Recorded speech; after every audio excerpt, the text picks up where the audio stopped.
गो दर्शन के बाद गोविंद का दर्शन होगा।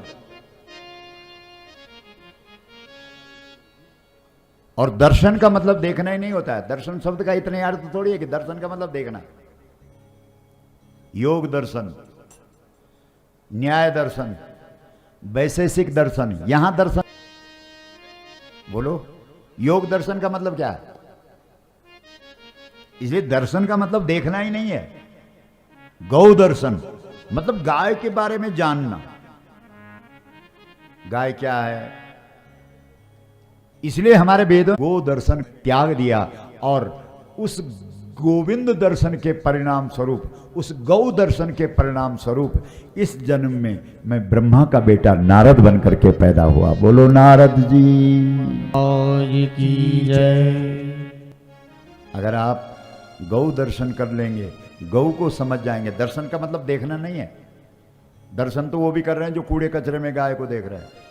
दर्शन तो वो भी कर रहे हैं जो गंदी नालियों में गाय को पानी पीते हुए देख रहे हैं। एक सोशल मीडिया पे देखा था आपने, एक सीन देखा था, गंदा पानी पी रही है गौ।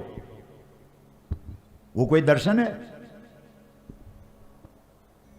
दर्शन का मतलब है गौ तत्व को जानना, गाय के बारे में समझना कि गाय क्या है। और जो व्यक्ति गौ दर्शन कर लेता है, गौ के बारे में समझ जाता है, वो धीरे धीरे गोविंद दर्शन उसके लिए सहज हो जाता है। बोलो गोविंद भगवान की जय, गोपाल भगवान की जय। हर हर महादेव।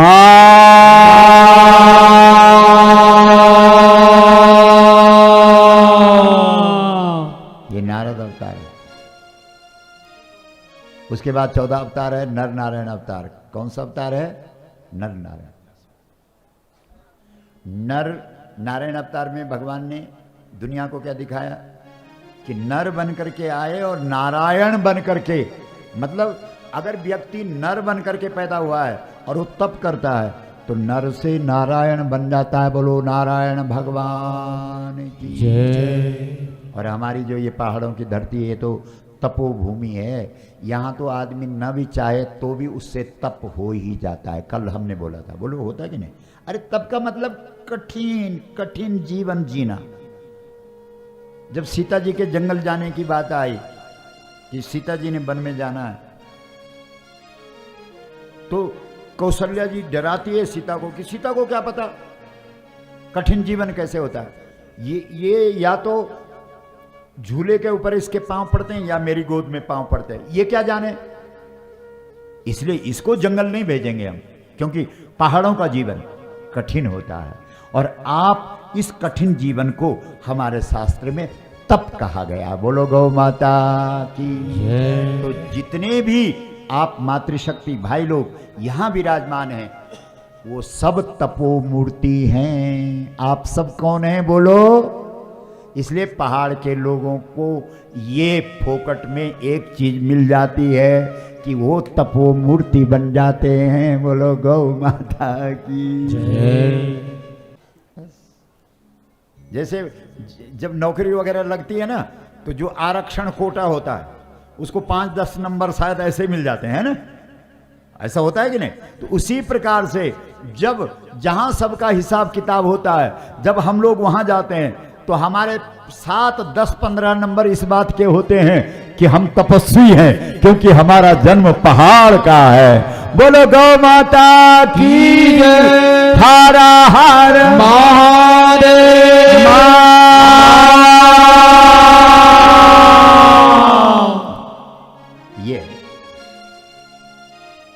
ये विशेष बात।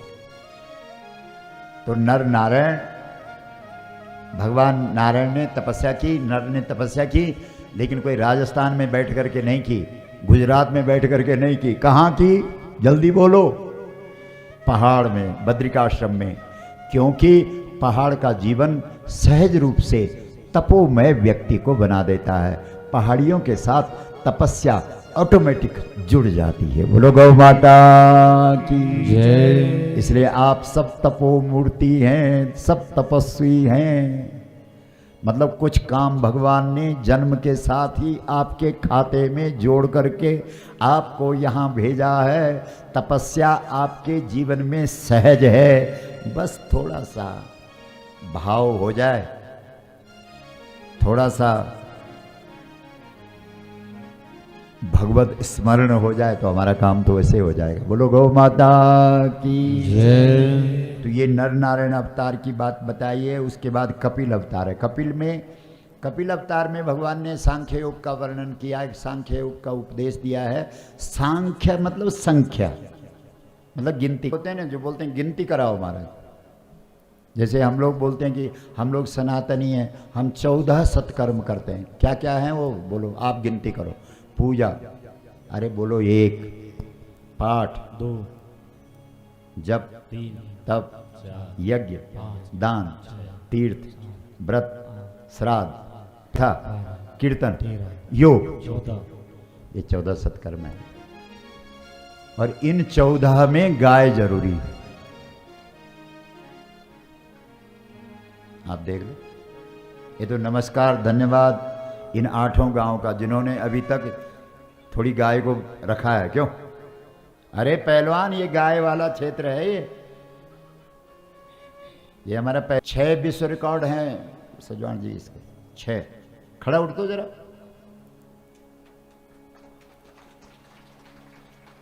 मतलब दुनिया में 6 कामों में इसकी बराबरी कोई नहीं करता, दुनिया में, भारत में नहीं। और आप कहेंगे कि इसको क्यों दिखा रहे हो? हम तो इसलिए दिखा रहा हूं क्योंकि ये गाय के दूध की खीर ही खाता है, बाकी कुछ नहीं खाता है। बोलो तालियां बजाओ जबरदस्त। नहीं तो हमको क्या पड़ी है? क्यों? हम तो भगवान को दिखाते हैं। संजय पहलवान को दिखाने की जरूरत क्या है? इसलिए दिखा रहे हैं क्योंकि ये गव्य का सेवन करता है, ये नित्य उठ करके गौमूत्र पीता है, गाय का दूध जितना पिला दो पी लेता है, और गाय के दूध की बनी हुई खीर खाता है। और जहां भी इसको विजय मिलती है वहां बोलता है गौ माता, राष्ट्र माता। अरे एक बात जरूर बोलता है, बोला मेरा गुरुजी पहाड़ी है, उसके साथ तपस्या सहज रूप से मिली हुई है, ऐसे ही बोलता है। बोलो गौ माता की हर हर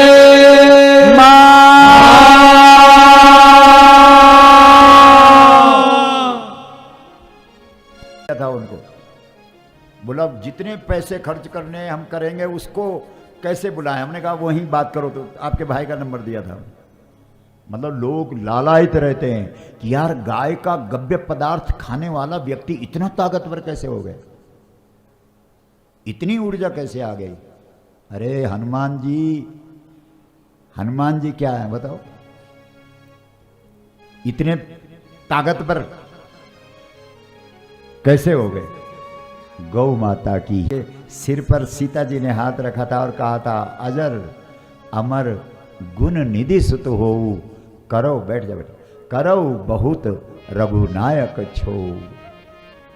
अजर अमर गुण निधि, अजर हो जा बेटा, क्योंकि तूने कभी मान सम्मान की इच्छा नहीं रखी, तू निरंतर कर्म करता रहा और तू कर्म योगी है।